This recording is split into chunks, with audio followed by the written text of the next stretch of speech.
निफाडमध्ये सुद्धा पावसानं धुमाकूळ घातल्याचं पाहायला मिळतं। लासलगावच्या देशमाने परिसरामध्ये नदी नाल्यांना पूर आलेला आहे। पावसानं देशमाने परिसरात कांदा उत्पादक शेतकऱ्यांचं मोठं नुकसान केलंय। कांदा खराब झालेला आहे।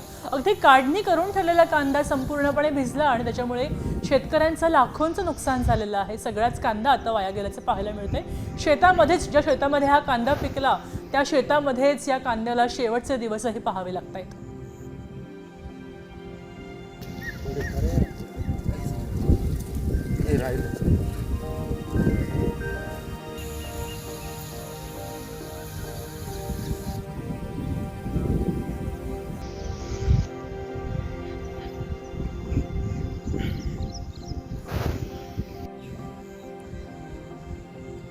लासल गावासोबतच इतर परिसरामध्ये वादळी वारा झाला, मुसळधार पाऊस झाला।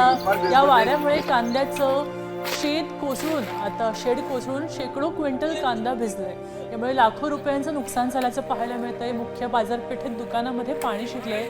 अनेक ठिकाणी रस्त्यांवरची झाडं कोसळली आहेत आणि त्यामुळे जनजीवन विस्कळीत झालंय। एकंदरच संपूर्ण जिल्ह्याचं सगळ्याच शेतकऱ्यांचं नुकसान झालेलं आहे।